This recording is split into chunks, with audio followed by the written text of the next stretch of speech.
គ្រាន់តែចេញក្បាលវីដេអូមកបងប្អូនស្គាល់បាត់ហើយថានេះគឺជាប្រភេទនំខ្មែរយើងម្យ៉ាងដែលមានឈ្មោះថានំពពាយស្នូលសណ្តែកនំមួយមុខនេះគឺមានរសជាតិឆ្ងាញ់សាច់នំទន់ហើយស្នូលខាងក្នុងវិញមានរសជាតិរាងប្រៃផ្អែមឡមវាត្រូវជាមួយនឹងសាច់ដូងដែលថាស្ទើរចាស់ហើយរោយជាមួយនឹងល្ងអញ្ចឹងទៀតមកមានរសជាតិកាន់តែឆ្ងាញ់វិធីធ្វើក៏មិនជាពិបាកប្រហែលដែរជាដំបូងនេះគឺមកធ្វើគ្រឿងស្នូលជាមុនសិនខ្ញុំមានសណ្តែកបាយនឹងចំនួន1ខាំយកទៅលាងសម្អាតវាឲ្យស្អាតហើយត្រាំទឹកនឹងរយៈពេល3ម៉ោងបន្ទាប់មកយកមកចំហុយឲ្យឆ្អិនអញ្ចឹងទៅហើយខ្ញុំមានខ្ទិះដូងចំនួន5វែកស្លតូចហ្នឹងហើយទឹកដោះគោខាប់ហ្នឹងប្រហែលជា2ទៅ3ស្លាបព្រាបាយដាក់តាមចំណង់ចំណូលចិត្តទៅអំបិលបន្តិចកូរចូលគ្នាឲ្យសព្វហើយទើបខ្ញុំចាក់សណ្តែកបាយដែលយើងបានចំហុយរួចមិញហ្នឹងតែខ្ញុំចាក់អត់អស់ហើយណាខ្ញុំទុកសណ្តែកបាយហ្នឹងរោយពីលើនំខ្លះដែរបន្ទាប់ពីចាក់សណ្តែកចូលហើយទើបខ្ញុំចាប់ផ្ដើមបើកភ្លើងហើយប្រើភ្លើងមធ្យមបន្តកូររហូតដល់តែថាមើលតែសណ្តែកឡើងរៀងខាប់បានប៉ុណ្ណឹងគឺខ្ញុំចាប់ផ្ដើមបន្ថយភ្លើងមកនៅភ្លើងតិចបំផុត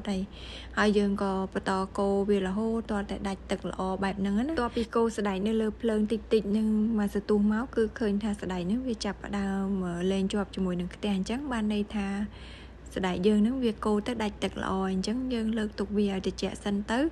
ហើយចន្លោះពេលហ្នឹងគឺមកលាយម្សៅដើម្បីធ្វើសបកនំវិញម្ដងខ្ញុំប្រើម្សៅត្នោតហ្នឹង2ខាំលាយជាមួយនឹងទឹកខ្ទិះដូង 190ml បងប្អូនចង់ដាក់ទឹកធម្មតាក៏បានដែរប៉ុន្តែបើដាក់ទឹកខ្ទិះដូងអញ្ចឹងវាធ្វើឲ្យសាច់នំហ្នឹងវាកាន់តែឈ្ងុយណាហើយចាក់ចូលម្ដងបន្តិចកូរច្បល់វារហូតដល់តែសព្វចូលគ្នាទៅដល់កន្លែងនេះគឺយើងចាប់ផ្ដើមមកច្បាច់ម្សៅហ្នឹងដោយដៃណាច្បាច់វារហូតដល់តែថាសព្វចូលគ្នាបានល្អទៅគឺសាច់ម្សៅហ្នឹងវាឡើងទៅជាដុំស្អិតមួយហើយចំពោះសាច់ម្សៅវិញកុំយកស្ងួតពេកហើយក៏កុំជ្រាយខ្លាំងពេកដែរឥឡូវយើងលាយម្សៅនឹងរួចហើយអញ្ចឹងស្នូលសណ្តែកហ្នឹងក៏វាត្រជាក់ដែរមកចាប់ផ្ដើមលុញវាណាចំពោះស្នូលវិញបងប្អូនចង់ធ្វើទំហំប៉ុន្មានក៏បានដែរតូចធំតាមចំណង់ចំណូលចិត្តបើខ្ញុំធ្វើនេះគឺវារាងធំជាងគ្រាប់ខ្នោដែលគេដាក់លក់ជាមួយនឹងផ្អែមបន្តិចណាបន្ទាប់ពីលុញស្នូលហើយគឺចាប់ផ្ដើមមកមូលខ្ចប់នំនឹងតែម្ដងខ្ញុំបេះសាច់ម្សៅម្ដុំឲ្យរាងធំជាងស្នូលនឹងបន្តិចទៅហើយយើងលុញវាឲ្យទៅជារាងមូលបន្ទាប់មកគឺយើងសកត់វាឲ្យទៅជាតប៉ែតអញ្ចឹងវិញណាហើយយើងយកស្នូលហ្នឹងយកមកដាក់ចំកណ្ដាលទៅបិទមុខឲ្យជិតគៀនបើសិនជាក្រាស់ពេកគឺយើងបេះវាចេញអញ្ចឹងទៅណា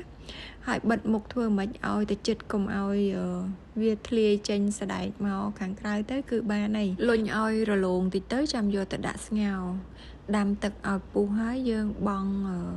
នំនឹងចូលណាខ្ញុំធ្វើបដើដាក់ស្ងោរបដើតែម្ដងពេលស្ងោរនំឲ្យឆ្អិននេះអត់បានកំណត់នាទីទេមើលតែថាសាច់នំនឹងចាប់ដើមដែតឡើងបានន័យថានំឆ្អិនហើយតែខ្ញុំអត់ទាន់ស្រង់ឡើងទេទុកវាត្រាំនៅក្នុងនឹងប្រហែលជាកន្លះនាទីទៅ1នាទីទៀតណាចាំស្រង់វាយកមកដាក់ក្នុងទឹកត្រជាក់អញ្ចឹងហើយបន្ទាប់មកយើង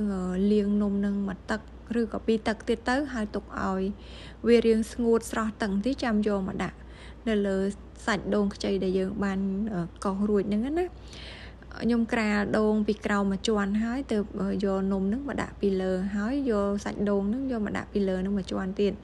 ហើយយើងយកនំហ្នឹងមកប្រឡាក់ជាមួយសាច់ដូងហ្នឹងឲ្យសព្វទៅគឺបានហើយស្នូលសណ្តែក1ខាំម្សៅត្នោត2ខាំខ្ញុំធ្វើបាននំទំហំប៉ុណ្ណឹង13នំណា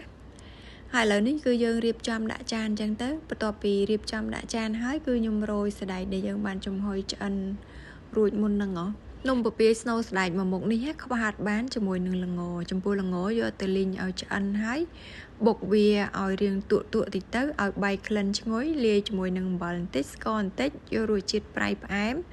ហើយរោយឲ្យសព្វពីលើនំយើងទៅគឺបានហើយវិធីធ្វើនំពពាយស្នូលសណ្តែករបស់ខ្ញុំគឺមានតែប៉ុណ្្នឹងទេអរគុណបងប្អូនទាំងអស់គ្នាដែលបានមើលវីដេអូនេះតាំងពីដើមរហូតដល់ចប់